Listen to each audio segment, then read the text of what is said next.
Hi everyone. So today we have with us Kirthi Jayakumar.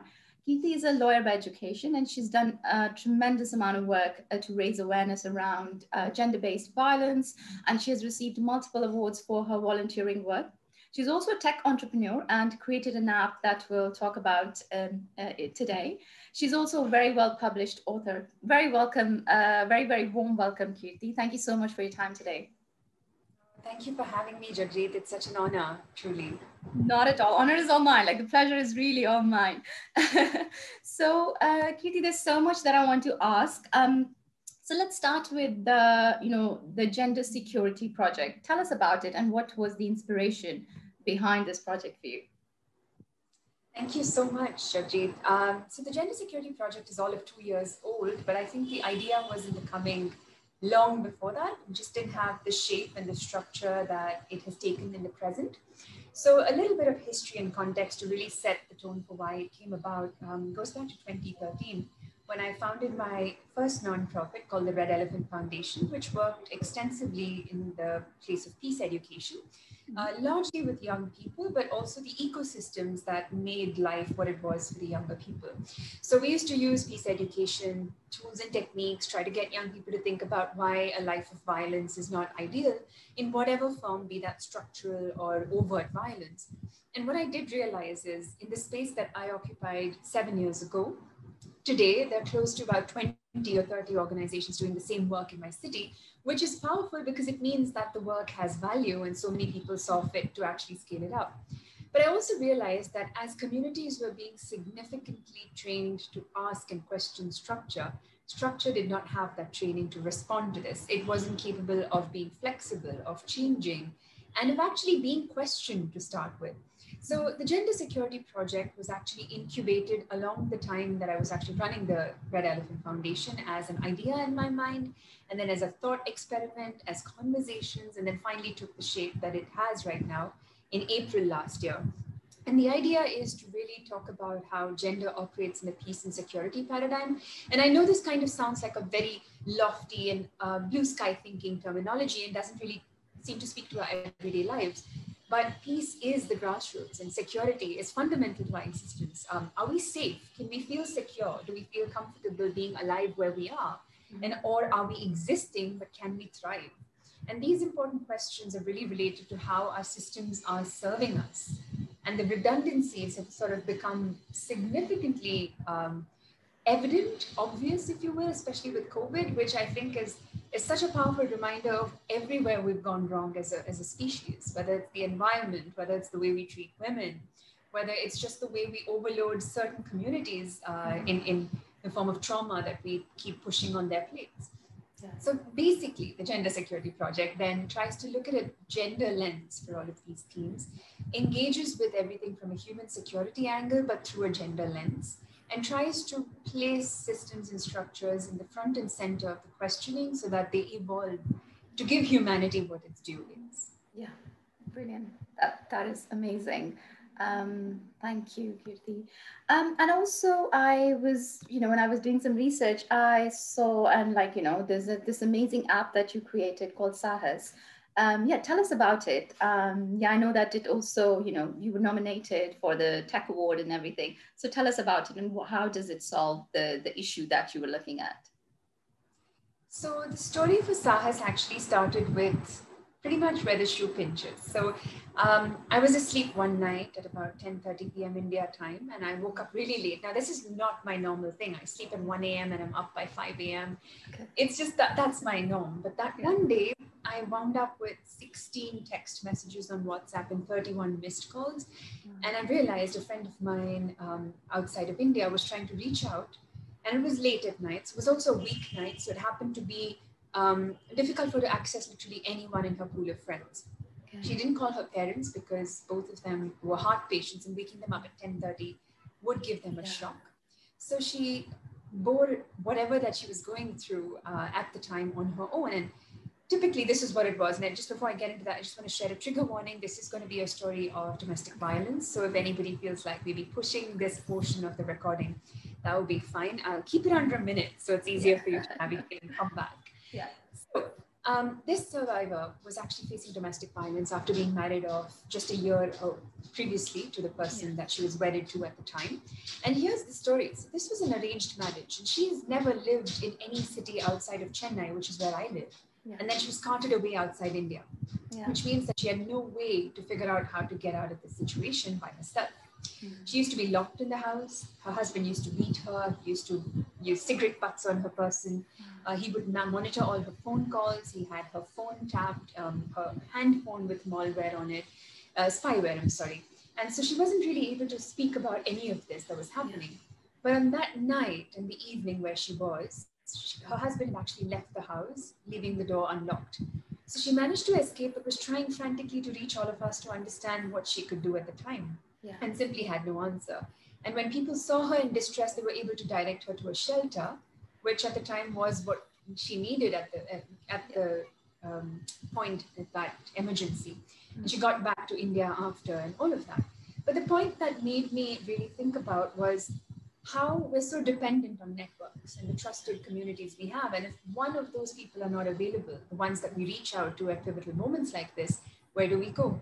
So I thought that creating a tool would be a useful way to sort of map resources, to tell a survivor what he or she or they can do in a given situation, and then to sort of direct them to what services exist in their immediate vicinity.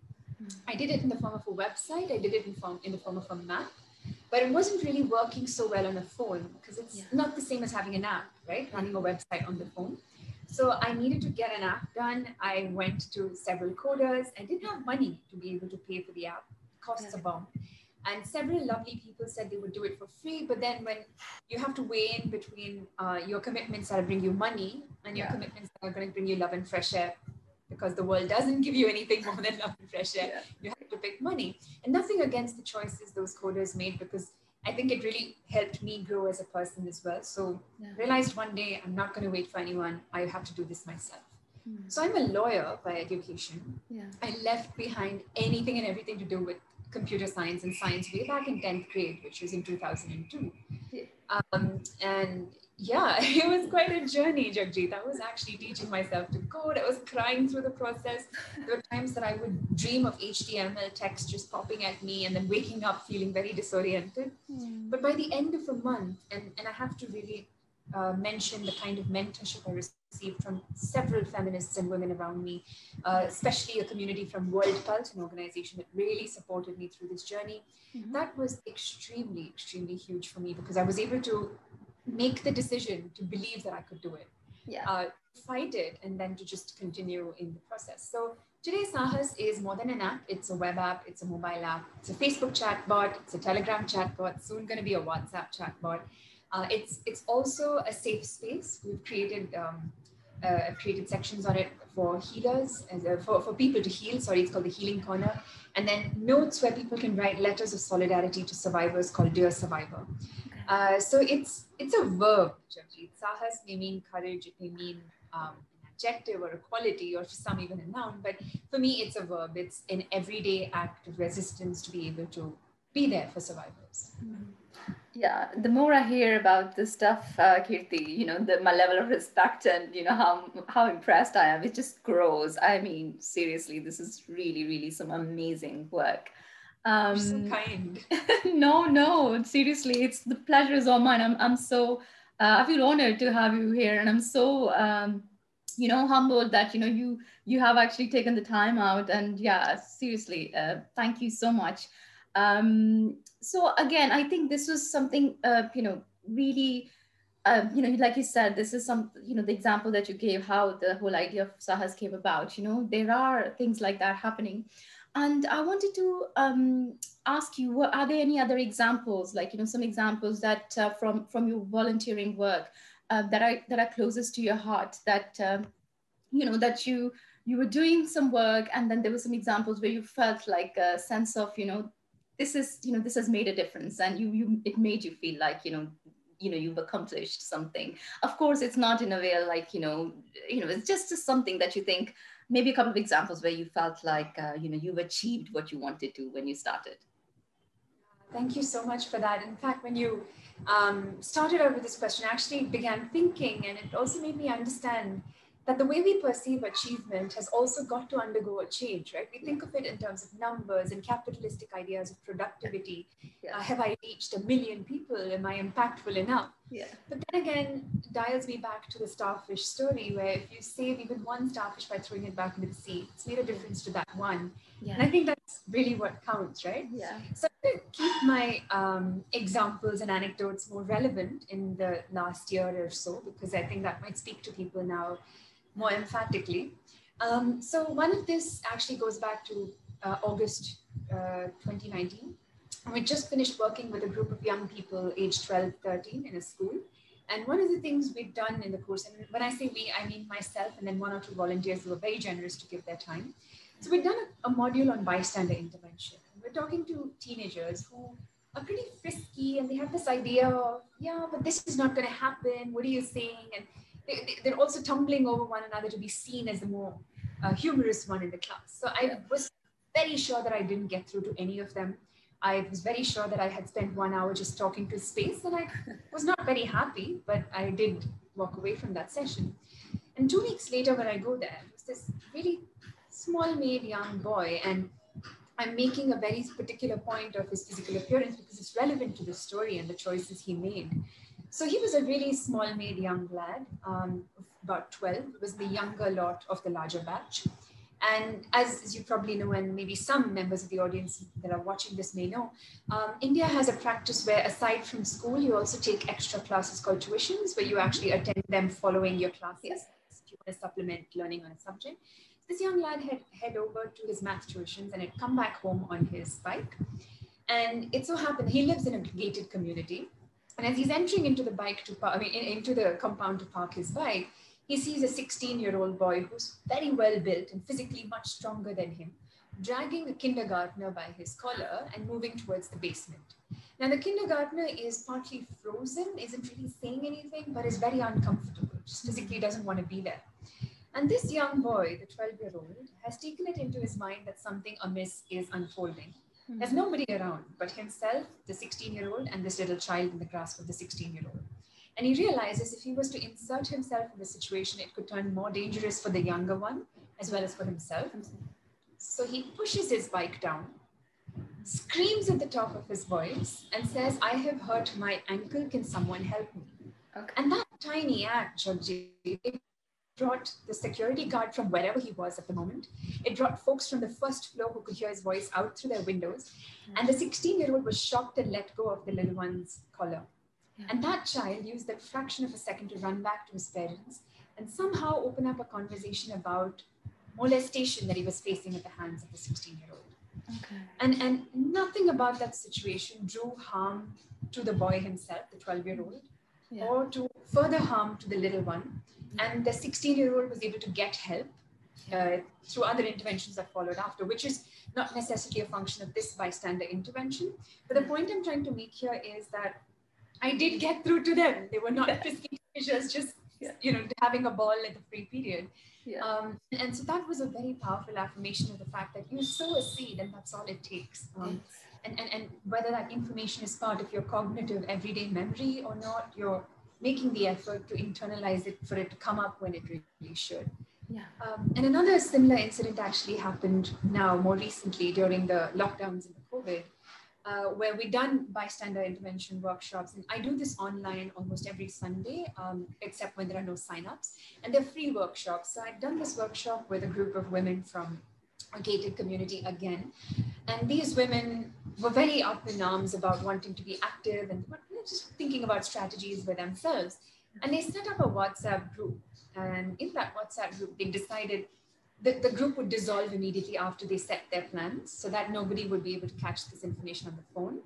But what they decided was if any of them had an incident of domestic violence or family abuse or any of it, they would just tie a white cloth outside their door. And that simple act really made such a difference to several households that were facing all kinds of abuse. No questions asked, just that little knot outside the door meant I need help. So intervene, however. And so that was a huge transformational movement as well, because when you're thinking about the lockdown, you're thinking about not getting out of your house, you're also thinking about how can I be useful to people who are facing violence. Yeah. And here's this measure which did not involve having to go out. Just opening your doors up to somebody within your compound who probably hasn't had an exposure to the virus. Yeah. But the fact is that these women went above and beyond. They set aside rooms in each of their houses as no-go areas. So if a survivor needed help, that would become their safe haven. Okay. And it was powerful. It was very, very powerful. I think this affirmed for me the fact that my business should be to just plant a seed of doubt, a seed of new information, and then people know what it is to do the rest. Yeah, those are exceptional examples. Thank you, Kirthi, for those. Next, you have talked about how peace education is a sustainable solution to create well-rounded citizens. And I think you touched upon that a little bit. Would you be able to expand on that? Definitely. So I've always had a problem with the way education is quote unquote done globally, where the emphasis is on making economy-worthy individuals just another cog in the wheel of capitalism, somebody who can earn more money. And in the process, we're producing machines, and then we're trying to have apps that teach us empathy. And what is that saying of us? I don't need to be a coder that teaches you empathy. I just need you to have empathy as your default option, like it should be for me. Yeah. And that lack was actually a huge problem for me growing up, because I know what it is to be bullied by folks in my immediate classroom, folks who are seniors or even junior to me. And I also had a lot of that bullying turn very violent, physically violent. Okay. And I grew up in silence and with a lot of questions that had no answers. Kind of going back to where, the shoe pinched and then needing to find an answer to that. And as a lawyer, I realized that was not getting me anywhere, because justice was still being given to me by what a rule book said and what was assumed to be good for me, but I didn't necessarily have a stakeholding in it. Yeah. So peace education arrived to me in the form of the teachings of the father of peace studies, Dr. Johann Galtung. And he set up this whole massive ocean that we know today as peace and conflict studies, right? And I realized that it's just a simple everyday hack. It's not about semantics. It's not about a bunch of technical terms. It's just very straightforward processes of engaging with something by asking you questions. So peace education for me began when I went to schools. I have used the brilliant work of books published by Tulika Publications, which is a children's publisher. And they have these really lovely short stories and compilations of color-based books and coloring and color-it-yourself-based books. And these resources turned into fabulous ways to have conversations with children around themes like the caste system, around the way capitalism operates, the way we're affecting the environment, religious harmony. And my approach to that was largely to get them to read this story, and then we would do an activity together. It would be completely unrelated as an activity. And then when you get them to do that, and then they somehow find a connection with the story because of what they experienced in that, they begin to ask questions. And when they ask questions, they want answers. And that's when you tell them the beauty of this is that you get to frame the answers and act and move towards it. Our education, I really think of the words that Annie Zaidi, an author who wrote Prelude to a Riot, actually wrote in her textbook. A syllabus is set for you, which means somebody has an intention that you must know only this much information. Yeah. The latter part is something I'm paraphrasing, but the first part stuck with me in the exact verbatim form. And I think that's exactly what I want to counter with peace education. Yeah, that's great. And I've read so much about your volunteering work, and I know that you've done so much of it. Tell us a little bit about your, work. Whether it's online, whether it's, if you, I know you also traveled abroad. So tell us a little bit about your work that you've done. So yeah, it'd be really nice to know about your volunteering. Sure.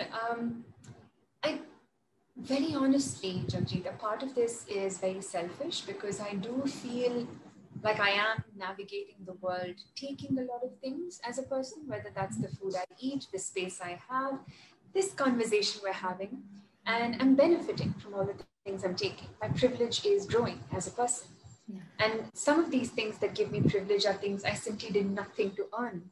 While some things maybe my hard work could be attributed, which again is questionable. It's never a formula. You have people who work harder than me who haven't, because of the lack of several privileges, been able to get ahead.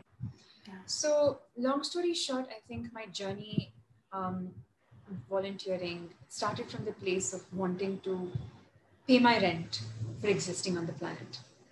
And I want to be able to do that forever, which is one of the major reasons why I do not monetize the Gender Security Project or Saahas for that matter. Because I don't believe, a lot of people have asked me about this, especially in the startup world. They're like, can we fund you? I'm like, I don't want your money, and they don't understand it. Yeah. I don't believe that anyone's pain and the information I'm giving them because they're facing that pain should be monetized. It's unfair that they had to go through that in the first place. And how do we unpack that, right? Yeah. So what my day looks like is typically I do have a day job. I do work in the field of academia and publishing. I work as an editor, which is something I absolutely love. And then all of these little things fill in the gaps in the day. So like I said to you in passing earlier, I sleep at 1 a.m. I'm up at about 5. So I really need things to do. I'm otherwise a can of beans, and it's not the best thing my mom has to deal with, to have a very inquisitive 33-year-old daughter asking her questions, teenager. So at some point, she said, you should really think about doing useful things with all that energy. I don't have the energy to answer your questions. And that happened about 8 years ago, which is when I began volunteering. And I did that with the UN online volunteering system, but that kind of opened up the path for me to find other organizations through networks. Yeah. And Jagjit, it has to be the most rewarding experience ever. I've learned things that 14 years of schooling and 5 years of law school did not teach me. Like coding, for example, I've also been able to understand what it is to hold space for another human being. Like no textbook can show you that. Yeah. I've understood, I've learned so much about lived experiences of people. And it's been a very, life-changing just seems like a very cliched term, but it has been exactly that. It's been very, very defeating at times as well, because you also know that this is all you can do in a situation and you have to walk away because you just have to. And then there are times where it feels so powerful because that one intervention made all the difference. So I think each day looks very, very bizarre. So I wanted to point that out as well. Like, you mentioned that twice now. So you sleep at 1 and wake up at 5. Is that your everyday routine? Yes. Oh my God. To quote Sheldon Cooper, I'm not crazy, my mother had me tested. No, but jokes aside, I think it's just something I've done even as a child. I remember my dad complaining, saying that he woke up one night and to see me staring at him and it creeped him out. But I've been more constructive since. I don't just stare at people who are asleep. I guess it's the passion. It's like, what you have, like, it's amazing to see how you think about, how you, your attitude is towards things. Like you said, you do it because you see it as paying rent for being on earth. That's something, that's something absolutely amazing. Not everybody thinks like that, but yeah, thanks. It's really, I think we should just really be grateful for having people like you who have that kind of approach. So yeah, that is absolutely amazing. So we talked about the awards that you've got. Like, I've only named here a couple of them because the list was so long, I couldn't put them all together. So you've won United States Presidential Service Award, United Nations Online Volunteering Awards a couple of times, and the list just goes on. So how does that make you feel? And is it something that makes you want to do more? Like, how do you take that? I'll tell you a very honest answer that I've shared with absolutely no one. And if anybody's giving me an award is listening to this, please, it's not personal. But it's made me feel more aggressively undeserving. And I'll explain why. So part of it is also something I'm unpacking with therapy, because I do struggle a lot with self-hate. The things that I say, I can't listen to the sound of my voice. So if you were to send this to me to listen to, I'd be like, Jagjit, it's okay, it's fine. I'm just not even going to listen to it. I'll just tell you it's fine. It's also coming from a place of just deeply never having maybe given myself an out of the patriarchal condition that I've internalized, right? Like we're all products of conditioning, and I think that's where my problems lie. But broadly, what awards feel like to me in so many ways is awarding privilege. We do that, right? We do that. We offer awards to people who are already visible, who have the social capital to be physically or internet-wise prominent. And in some ways, like this conversation is possible because I was visible online. You were able to trace my footprints digitally, but there are so many people who are doing so much more. And so it's not about anyone's merit as much as it is about anyone's visibility. Yeah. And we're not awarding true hard work. Perhaps it is. I mean, I'm not denying the fact that recipients of awards are doing great work. I'm not denying the fact that people who are not as visible are also being awarded. But the larger system, it just feels extremely uncomfortable and undeserving in so many ways. And that's one thing. And the other thing is I've always had a problem with capitalism entering into the nonprofit space.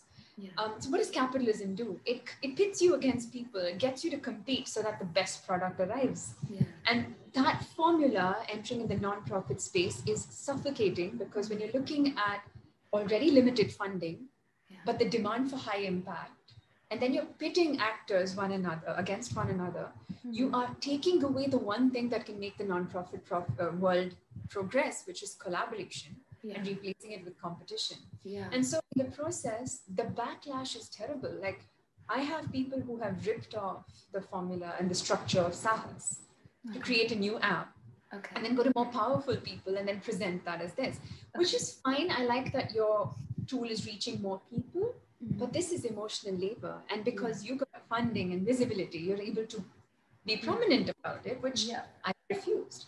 So I just don't want to be part of that gamification. And I accept that I did receive those awards in my younger days, and I have been comfortable about articulating that I received an award in my younger days. And this information, this processing is actually a very long drawn product. It's something I've thought about a lot and arrived at over here.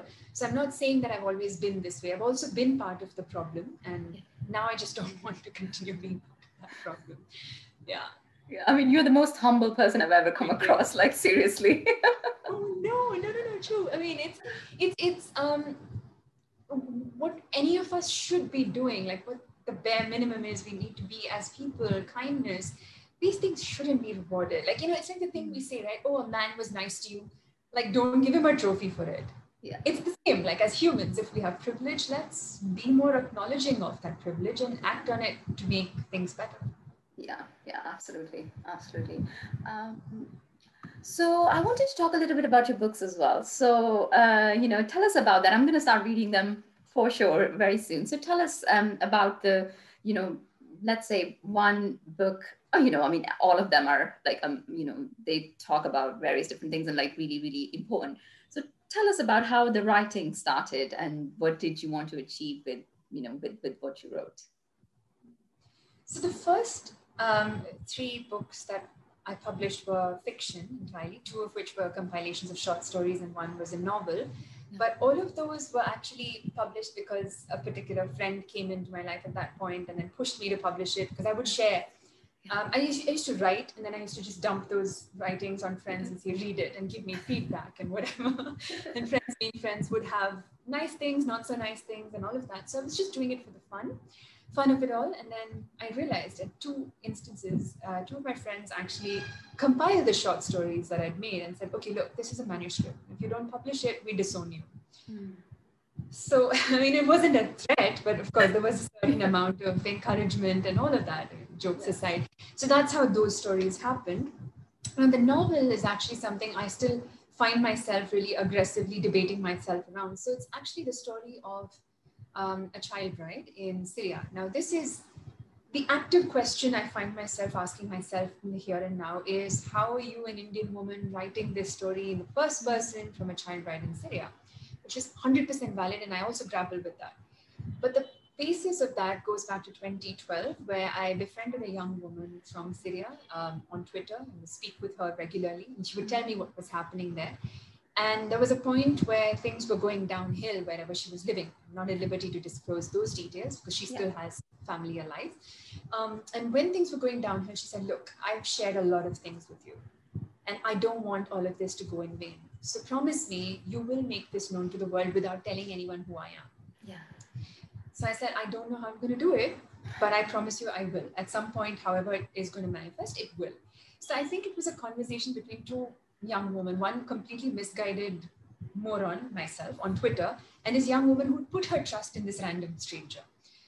And so I think maybe I was just discharging that debt. You do go around living, feeling the burden of something you haven't done until you've done it.